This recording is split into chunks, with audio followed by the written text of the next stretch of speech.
Buenas noches ya.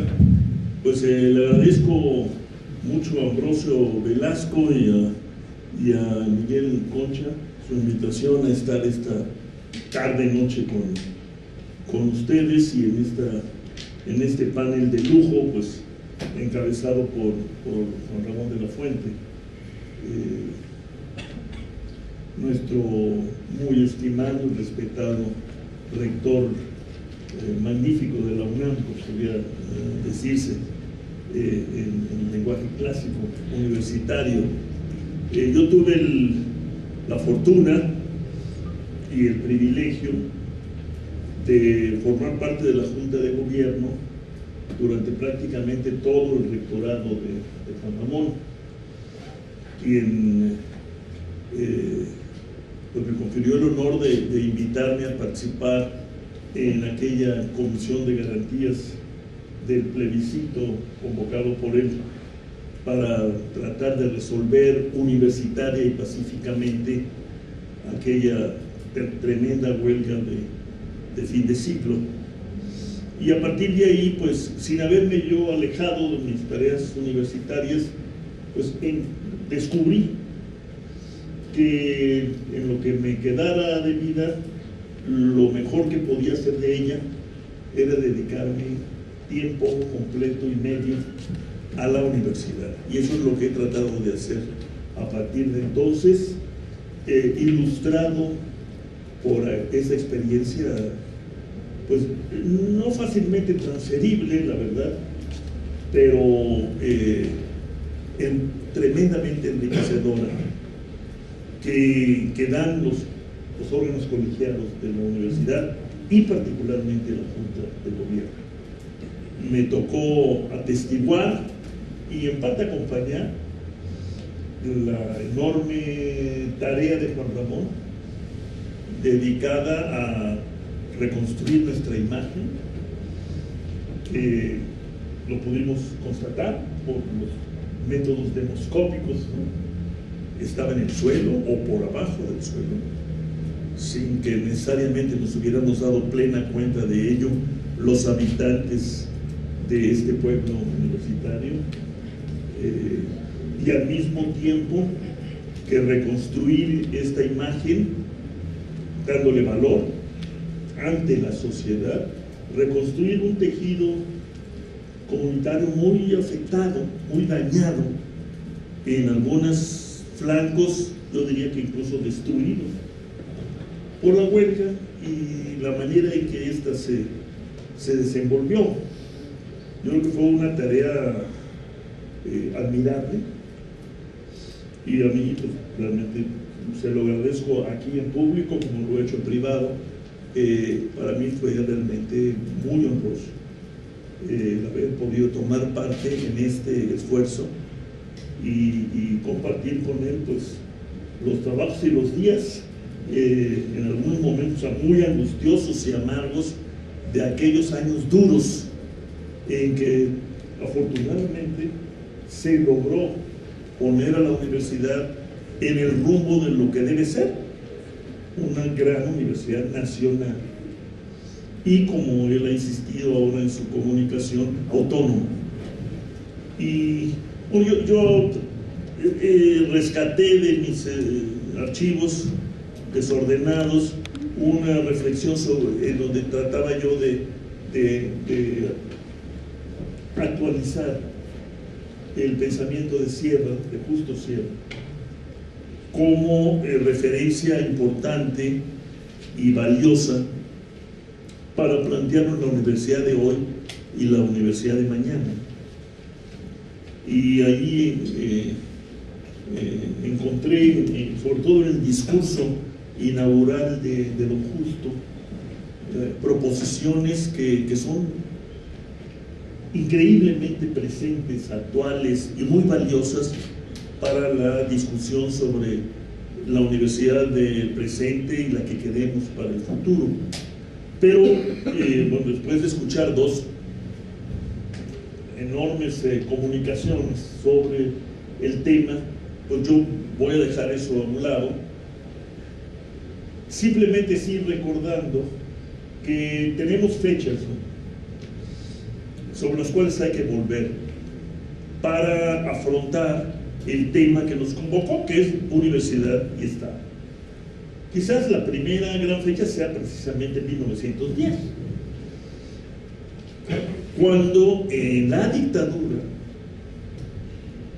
Justo Sierra, el secretario de Educación del gobierno del presidente Díaz, avanza en la fundación de la Universidad Nacional y la presenta como una universidad que debe ser nacional por plantearse los problemas de aquel país y buscar la participación en la construcción de un futuro distinto a ese presente dictatorial, de desigualdad y al mismo tiempo pues de gran progreso material, que celebraba poco ilusamente las glorias de aquella empresa, ¿no?, que estallaron en 1000 pedazos muy poco tiempo después de que se inaugurara la Universidad Nacional. Bueno, ahí hay 1910, entonces hay que volverlo una referencia nuestra en términos de la Universidad Nacional. Y luego está claro 1929, donde la Universidad Nacional se vuelve Universidad Nacional Autónoma. 1945, cuando después de muchos avatares y acontecimientos negativos, lamentables en algunos momentos, se da lugar a la ley orgánica que hasta la fecha nos rige y que logra, a través de los mecanismos de gobierno que facilitan o permiten o auspician, sostienen el ejercicio de la autonomía, se da lugar a la ley orgánica del 45. 1954, cuando nos comenzamos a volver universidad de masas, con la inauguración de la ciudad universitaria, y enfilamos el rumbo a esto que Clark Kerr llamó la multiversidad. Y 1968, cuando se redefine el papel de la universidad en el devenir nacional, y yo diría a la universidad, al técnico y a otros centros de educación superior les toca la noble pero también cruel tarea de dar el gran aldabonazo de la necesidad del cambio del país en un rumbo democrático. Ahí empieza el reclamo democrático que nos traerá hasta lo que somos hoy, un país con un Estado plural, con un régimen político de pluralidad y diversidad, acosado, sin embargo, por una carga enorme de falta, de violación de los derechos humanos, como nos recordaba Miguel, y no en cualquier derecho, sino en los derechos fundamentales, donde tenemos que registrar pues, los déficits mayúsculos que acosan al Estado mexicano y a los gobiernos de los últimos tiempos como Estado y gobiernos en falta. En falta no solo por lo que diga o quiera decir la opinión pública internacional, en falta por los compromisos que hemos adoptado y que no hemos cumplido. En el corazón de los cuales, esa es mi opinión y obsesión, están, lo que apuntaba Miguel, esta combinación infausta e injustificable de desigualdad aguda y pobreza de masas, de la cual emergen un sinnúmero de otros grandes disonancias de nuestra vida pública y convivencia como comunidad, en lo que todos más o menos nos hemos familiarizado, sin que al mismo tiempo hayamos podido dar lugar a una acción realmente colectiva de exigencia para empezar a corregir estas fallas que se han vuelto ya fallas geológicas no solamente de la economía o de la sociología o de la política mexicana, sino de la moral misma de nuestra sociedad. Es muy difícil asumir y entender cómo una sociedad de este tamaño, 120 millones, con una economía de esta magnitud, la 13ª o 14ª economía del mundo, con estos ricos, algunos de ellos encabezando todos los hit parades de la plutocracia universal, con toda esta combinación, tiene al mismo tiempo esta pobreza y esta desigualdad. No hay, al menos desde la perspectiva de la disciplina que yo malcultivo, ninguna justificación racional de esta situación. Y yo diría, con el perdón de Miguel, que tampoco hay justificación ética y moral.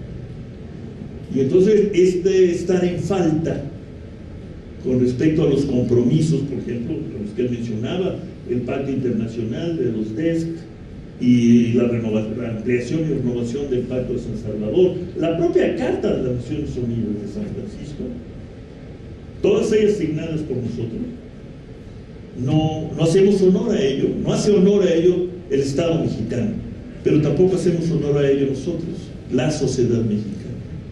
Quizás ahí esté parte de la herida profunda, la grieta profunda que marcan el presente y que pone en peligro el futuro, sin querer ser tremendista.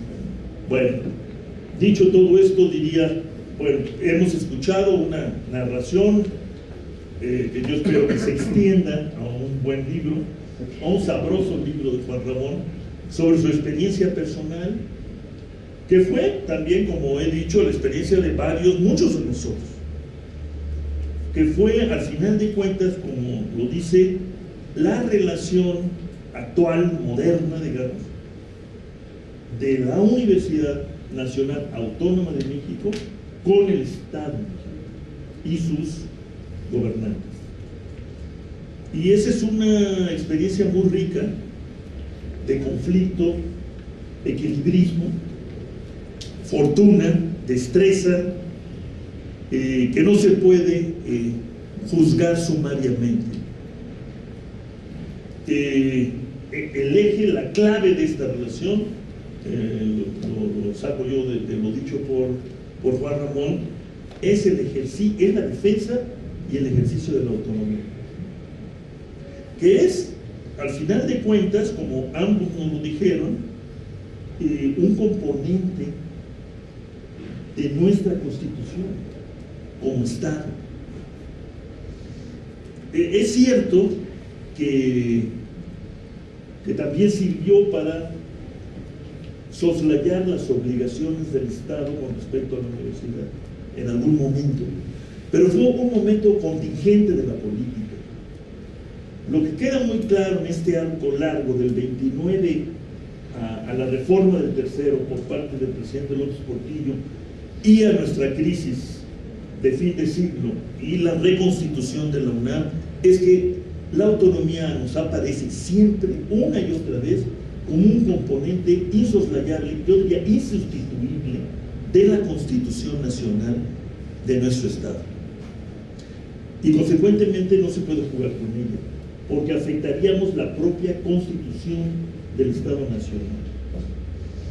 Si se quiere cambiar la conformación de este Estado con otros propósitos y otros criterios, bueno, la autonomía correrá la suerte del principal. Pero mientras eso no ocurra, y eso no ha ocurrido ni está ocurriendo, la autonomía es el eje de la relación entre el Estado y la UNAM. Y debe ser, de acuerdo con el tercero que nos recuerda muy atinadamente Miguel, el eje de la relación de toda la universidad pública mexicana con el Estado, ¿no? Y sus gobiernos. Como nos lo ha relatado Juan Ramón, y lo podría relatar el propio rector actual, José Narro, en el caso de la UNAM se pudo ejercer a la autonomía como derecho y como plataforma de reclamo, de respeto y apoyo del gobierno mexicano. Y lo logramos. Ahí sí me incluyo, como creo que nos podemos incluir muchos más. Lo logramos. Y eso hay que mantenerlo, defenderlo y ampliar. Pero ahí está. No podemos decir lo mismo del resto de las universidades que forman el sistema de la universidad pública. Y digamos, hoy y ayer, y hace unos días, a mí me consta hace varios años, puesto que estuve en su junta de gobierno hasta hace poco, nos hemos enterado de, ya no solo del incumplimiento de los compromisos más elementales del gobierno con la Universidad Veracruzana, sino de una especie de festín o festival de la irracionalidad y de la irresponsabilidad, al grado de que el gobierno del Estado ha llegado a decir que el subsidio que le debe a la UB ya hoy por un monto de 2,000 millones de pesos no es una deuda, porque el subsidio es potestativo. Cuando no es cierto, digamos, la ley, los acuerdos de coordinación fiscal, la razón y el sentido común indican que esa universidad pública depende para su financiamiento del subsidio federal y del subsidio estatal. Y tranquila, olímpicamente, el gobierno lo desconoce, sometiendo a esa universidad, que es una universidad muy importante. Yo creo que es la tercera en tamaño del país, después de la nuestra y la de Guadalajara, sometiéndolos a una situación inaceptable de debilidad, fragilidad y de imposibilidad de planear mínimamente, con una enorme deuda con proveedores, etcétera, que implica refinanciamientos, o sea, 1,000 maromas de sus financieros que acaban resultando en que el costo del mantenimiento de su universidad crece sin que la universidad misma crezca. ¿Por qué? Por razones estrictamente financieras. Bueno, no es un caso, es un caso extremo, pero no es un caso único. Aquí tenemos un problema, los universitarios de la universidad pública, que no hay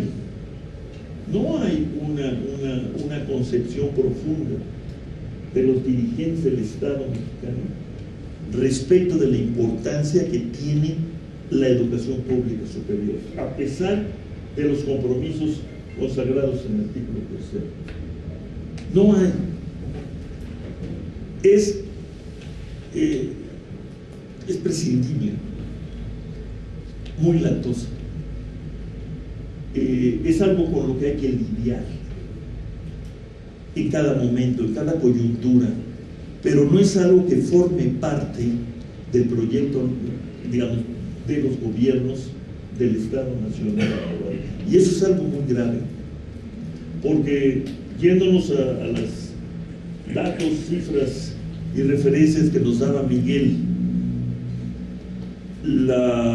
el incumplimiento del compromiso consagrado en el tercero solo se puede dar por la vía de la creación y expansión de un sistema real, de un orden universitario público nacional.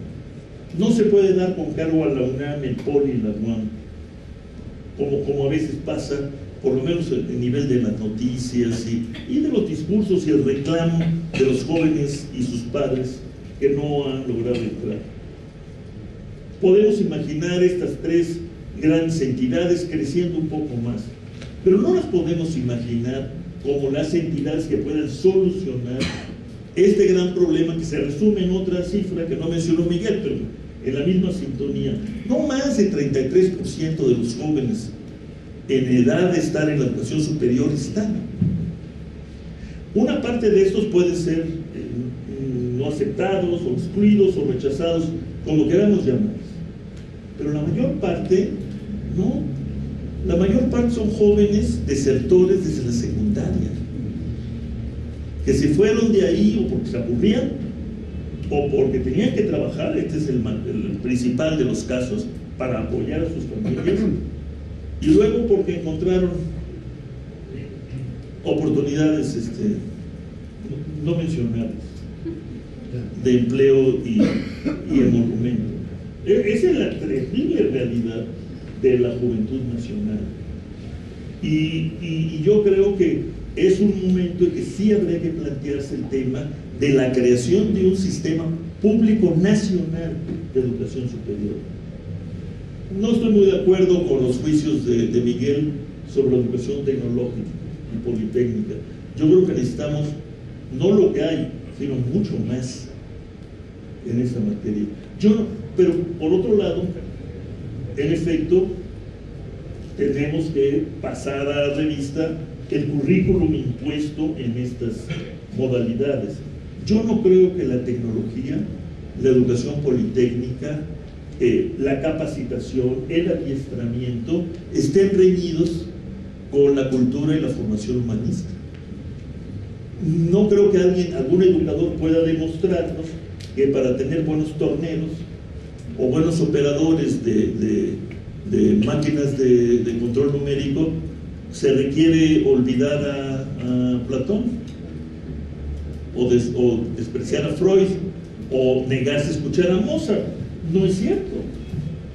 Aquí el problema es de currículum, pero yo sí pienso que este país sí necesita de una formación masiva de cuadros técnicos que puedan volverse o no cuadros científicos. Es una de las maneras más efectivas de apoderarse de la producción tecnológica global. ¿Cómo vamos a materializar, encarnar, concretar la transferencia tecnológica si no tenemos técnicos que se apropien de ella? Y ahí estamos fallos, quizás por esa ilusión, me parece una ilusión fatua totalmente, de que hay que organizar la educación superior en función del mercado. Es una tontería, pero si lo creen, pero es una tontería, por una razón muy elemental. Los mercados son muy veleidosos, cambian mucho y no avisan. Lo que requieren hoy, por ejemplo, en materia de ingenieros eléctricos, no lo requieren mañana. Y entonces lo que hay que tener son mecanismos de formación general muy potente y muy profunda para asegurar la versatilidad, la flexibilidad de los profesionistas. Pero yo creo que sí, eso habría que discutirlo más en detalle. Si examinamos las cifras y la manera como se ha organizado esta economía, mal y bien, más mal que bien, según mi opinión, nos indica que en parte descuidamos de una manera pues muy responsable el tema de la formación profesional, y dentro de la formación profesional la formación técnica. ¿Le preocupa a Miguel la participación de la iniciativa privada en los consejos? A mí también. Entonces, porque la iniciativa privada mexicana es muy inculta y ávida. Pero no nos olvidemos del otro lado. El capital privado, los empresarios mexicanos, se han negado sistemáticamente por más de 30 años a aceptar una corresponsabilidad en materia de capacitación de los trabajadores, porque no quieren asumir el costo, porque quieren que sin pagar impuestos el Estado les capacite a los trabajadores, y nos hemos metido en un empate realmente destructivo, ¿no?, en esta materia. Pero en fin, nos puede llevar muy lejos esa discusión, pero qué bueno que la toca Miguel, porque creo que es una discusión muy importante.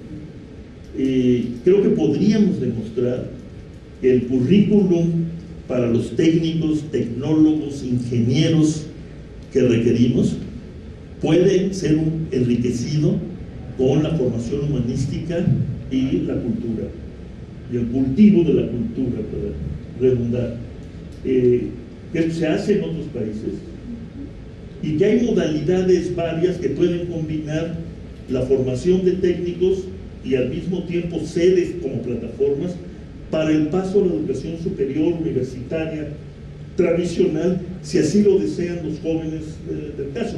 una experiencia que no es mala, no es lo exitosa que se dice, pero no es mala, y que el presidente Obama quiere generalizar, es el de los community colleges americanos, ¿no? Ahí yo creo que todos conocemos, tenemos experiencia por la migración de jóvenes mexicanos que se han educado en los community colleges. Unos se han encontrado trabajo en el mundo productivo y otros han dado el salto a la educación superior sin que se les impida. Bueno, conocemos las restricciones financieras de aquel país, ¿no? Pero bien, lo que quiero decir es, creo que el tema de la formación de profesionistas, incluyendo aquí técnicos y particularizando ingenieros, es un tema fundamental de México, por las muchas carencias en que se ha incurrido. Juan Ramón lo conoce muy bien. A fines del siglo, debido a las absurdas políticas de ajuste y austeridad y recorte de la inversión pública, se cayó la obra pública, quebraron las compañías constructoras y se cayó nuestra matrícula de ingenieros. ¿Te acuerdas, Juan Ramón? Se cayó la matrícula de ingenieros civiles. Ahora se ha recuperado, pero digamos, hay una vinculación muy estrecha, ¿no? en ciertas profesiones con la actividad productiva y económica, que creo que no se puede diseñar, ¿no? ni resolver. Hablaba Juan Ramón del Estado y su tentación autoritaria, y además ilustraba donde se encarna, digamos, esta tentación autoritaria en la que cualquier burócrata tiene que caer, es en el presupuesto. Y ahí el artículo 3º, como lo leyó Miguel, no resuelve el asunto. Ahí tenemos que ir más al detalle, donde está el diablo, y llegar a algún tipo de compromiso, en efecto legal, en materia de financiamiento de la educación pública superior.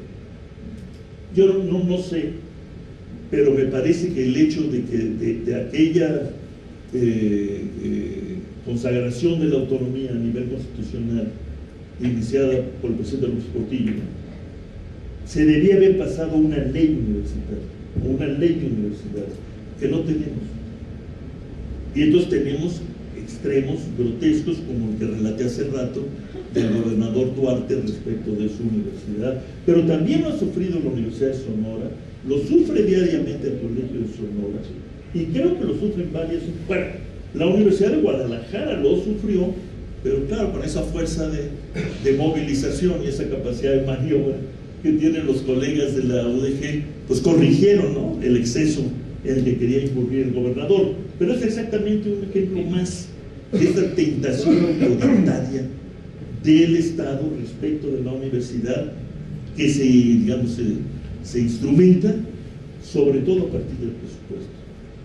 Conocemos algunos que también se puede llegar por otra vía, ¿no? Lo vivimos en el 68, lo vivió el Politécnico en los 50, etcétera. Pero con la llave del presupuesto les basta, ¿no? En tiempos, entre comillas, normales. Y entonces sí es un tema muy importante del ejercicio de la autonomía. O sea, ¿qué tanto campo de maniobra nos da? Eso está muy lejano de nosotros, que son los cargos y los abonos del presupuesto de egresos de la Federación.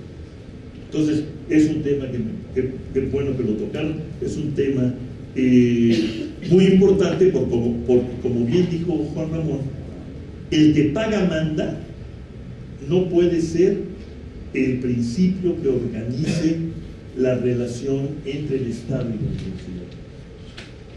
El principio es el reconocimiento pleno de que la educación es un derecho humano, que se extiende hasta la educación superior y que consecuentemente es un compromiso y una obligación del Estado cumplir. Entiendo que esa es la línea de razonamiento que nos propone Miguel.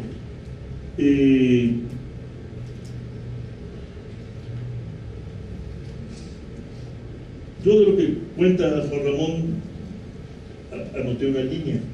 Bueno, lo que caracterizó a los gobiernos panistas fue la difícil comprensión o la incomprensión total de la autonomía universitaria. O sea, al final de cuentas no pudieron entender lo que significa la autonomía y lo que significa para ellos también, como gobernantes, ¿no? Esa es la dificultad que enfrentó Juan Ramón, que en parte enfrentó el rector Narro, pero que puede extenderse a gobiernos de otro color, porque es la dificultad que ha enfrentado la UNAM y sus dirigentes con el nuevo gobierno, o la que se ha enfrentado de diferentes maneras de la UNAM con el gobierno de la ciudad, en momentos, algunos de ellos muy críticos, recordarás Juan Ramón, de incomprensión total de lo que estaba en juego. Entonces, esto me parece que explorar esta idea de que la autonomía es un componente constitucional del Estado nos permitiría ir delineando una propuesta, quizás de ley de universidades. No, reconozco que no estoy seguro, no, soy lego en esas cuestiones, pero quizás tendríamos que asumir lo que nos dicen los expertos de que derechos consagrados en la Constitución que no tengan ley reglamentaria o ley secundaria son derechos abstractos. Y habría entonces que explorar esa ruta. Y terminaría diciendo, bueno, como bien dice Juan Ramón, que él hizo, yo lo sé, y que yo creo que ha hecho el rector Narro, hay que decirle a los gobernantes que en materia de sucesión universitaria no se metan. Obviamente no nos conviene a nosotros, ¿no? Nos altera, nos afecta, nos puede humillar incluso, pero a ellos les puede afectar más, porque se afecta una relación fundamental constitucional, que es la que se ha ido creando a lo largo de los años entre la universidad pública, en este caso, entre la UNAM y el Estado mexicano. Y eso creo yo que hay que cuidarlo e incluirlo dentro del inventario al que nos convoca Miguel de los conceptos perdidos que nos han traído a la tragedia actual de derechos humanos que vive nuestro país. Yo creo que tenemos mucho que explorar a partir de esto que bueno, Miguel es uno de los principales responsables, que es la adopción de lo que se llama en la jerga de Naciones Unidas y de los expertos el enfoque del derecho. Lo adoptamos, fíjense, en 2011 se modificó la Constitución y de hecho adoptamos ese enfoque de derechos, pero si examinamos ese enfoque de derechos del artículo 1 al 4, para no ir más lejos, si confrontamos este enfoque de derechos humanos y en particular los económicos, sociales y culturales con lo que se hace en materia presupuestal, de impuestos, de política económica y social, encontramos un golfo, yo diría que más bien un océano de incumplimiento. El Estado mexicano no está organizado para cumplir con las obligaciones constitucionales que adoptó a partir de junio de 2011. Esa es la triste y dura realidad. Entonces hay mucho que hacer, tienes mucho trabajo por delante, yo diría. Bueno, pues yo creo que con los comentarios tengo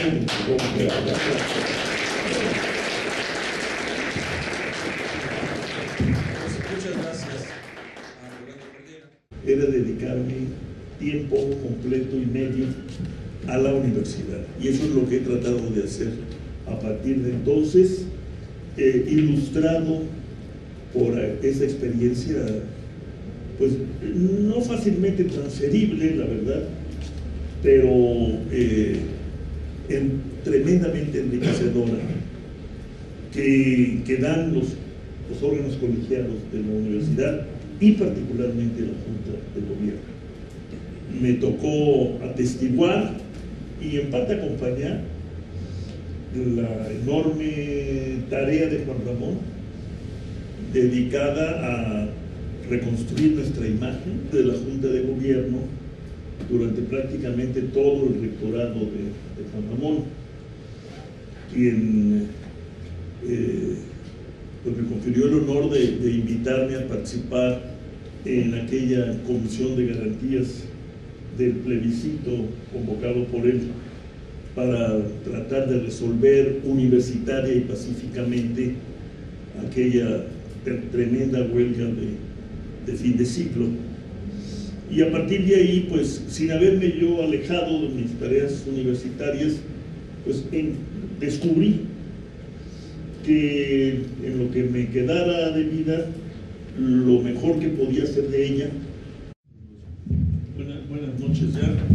Pues le agradezco mucho a Ambrosio Velasco y a Miguel Concha su invitación a estar esta tarde-noche con ustedes y en este panel de lujo, pues encabezado por Juan Ramón de la Fuente, nuestro muy estimado y respetado rector magnífico de la UNAM, como podría decirse en lenguaje clásico universitario. Yo tuve la fortuna y el privilegio de formar parte. Se desenvolvió, yo creo que fue una tarea admirable, y a mí pues, realmente se lo agradezco aquí en público como lo he hecho en privado. Para mí fue realmente muy honroso el haber podido tomar parte en este esfuerzo y compartir con él pues los trabajos y los días en algunos momentos muy angustiosos y amargos de aquellos años duros en que afortunadamente se logró poner a la universidad en el rumbo de lo que debe ser una gran universidad nacional. Y como él lo pudimos constatar por los métodos demoscópicos, ¿no? Estaba en el suelo o por abajo del suelo, sin que necesariamente nos hubiéramos dado plena cuenta de ello los habitantes de este pueblo universitario, y al mismo tiempo que reconstruir esta imagen dándole valor ante la sociedad, reconstruir un tejido comunitario muy afectado, muy dañado, en algunos flancos, yo diría que incluso destruidos por la huelga y la manera en que ésta se